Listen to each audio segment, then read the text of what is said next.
এক নারী আমাদের শিখিয়ে দিলেন দেশপ্রেম কি। আজকে আমরা এই ভিডিওতে তার সম্পর্কে জানব। আলিয়া বেগম ৩৫, তিনি রাজশাহীর মুন্সিপাড়ায় থাকেন। লেখাপড়া তিনি কিছু করেছিলেন কিনা আমাদের জানা নেই। ১৩ বছর বয়সে তার বিয়ে হয়ে গিয়েছিল। ৩ বছরের মাথায় স্বামী তাকে ছেড়ে চলে যান। তাদের মেয়ে টুম্পার বয়স তখন ১.৫।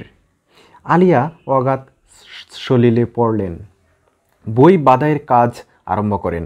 এরপর রাজশাহী মেডিকেল কলেজ হাসপাতালে তিনি পরিচ্ছন্নতা কর্মীর কাজ নেন। হাসপাতালে তিনি দেখেন এমন রোগী আসে যারা কথা বলতে পারে না, হয়তো অবচেতন। তারা হয়ে পড়েন অজ্ঞাতনামা, তাদের দেখার কেউ নেই। অসুস্থ অবস্থাতেও তাদের কেউ দেখে না, সুস্থ হলেও তাদের যাওয়ার কোনো জায়গা থাকে না। আলিয়া বেগম তাদের দেখেন। এভাবে হাসপাতালে একটা শিশু পেলেন, প্রতিবন্ধী। ট্রেনের নিচে পড়ে হাত পা কাটা পড়ে গেছে শিশুটার, তারও কোথাও কেউ নেই। বাচ্চাটাকে নিজের বাড়ি নিয়ে গেছেন তিনি, তাকে নিজের সন্তানের মতো মানুষ করেছেন। তার নাম দিয়েছেন বল্টু। হাসপাতালের বারান্দায় শুয়ে থাকায় যে অজ্ঞাতনামা মানুষেরা, তিনি তাদের সবার দেখাশোনা করেন, তাদের মুখে খাবার তুলে দেন, তাদের গোসল করান, তাদের মলমূত্র পরিষ্কার করেন। আলিয়া বেগমকে বলা হলো, আপনাকে ঢাকায় যেতে হবে, আপনাকে পুরস্কার দেওয়া হবে। তিনি বললেন, না, আমি যাব না। আমার মানুষগুলোকে কে দেখবে? ওদের মুখে খাবার তুলে দেবে কে? ওদের পরিষ্কার করবে কে? আমি না থাকলে ওরা মারা যাবে। এ অনুষ্ঠানে ড্যাফোডিল বিশ্ববিদ্যালয়ের উপাচার্য তার বক্তৃতায় বলেছিলেন, পাহাড় কিংবা সমুদ্রের সামনে দাঁড়ালে আমরা বুঝতে পারি আমরা কতটা ছোট।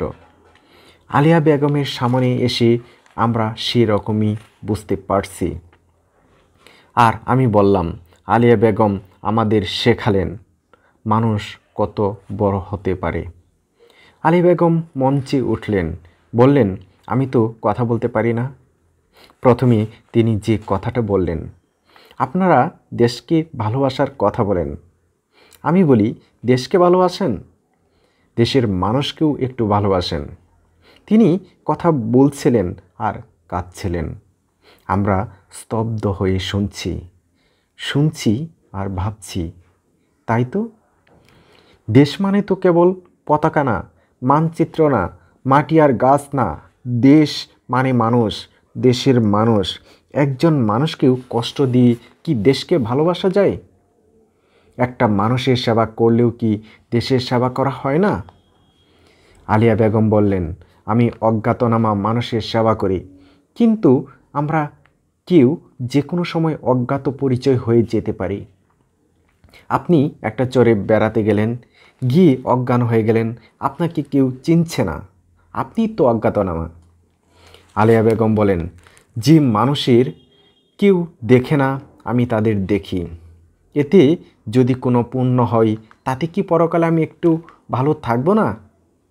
আপনারা দোয়া করবেন যেন আমি নিজের অজ্ঞাতনামা না হয়ে মারা যেতে পারি, আর যে কাজ করি তার বদৌলতে যেন মৃত্যুর পর ভালো থাকি। তিনি কাজ করেন স্বেচ্ছায়, সেবার ব্রত নিয়ে। দিনে হাসপাতালে কাজ করেন, রাতে বই বাঁধাই করে টাকা আয় করেন।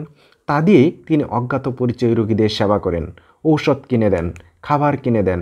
কেউ জোর করে তাকে টাকা দিলে তিনি মন খারাপ করেন।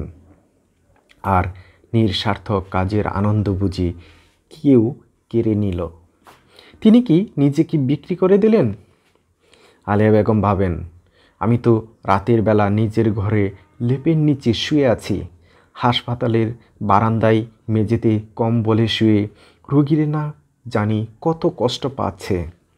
তার যে সামান্য আয়, তাতে তার নিজের পেটই ভরে না, কিন্তু তিনি অজ্ঞাত পরিচয় রোগীদের খাওয়ান।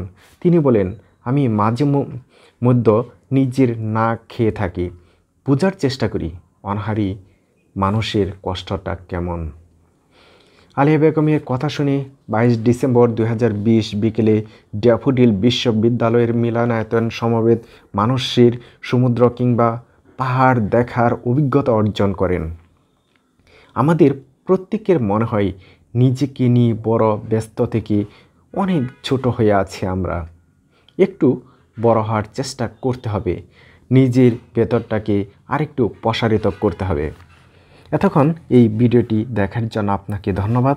আপনি যদি এই চ্যানেলটি সাবস্ক্রাইব না করে থাকেন অবশ্যই সাবস্ক্রাইব করবেন, আর অন্যের কাছে আলিয়া বেগমের এই দেশপ্রেমিক নারীর খবর পৌঁছে দিতে শেয়ার করবেন।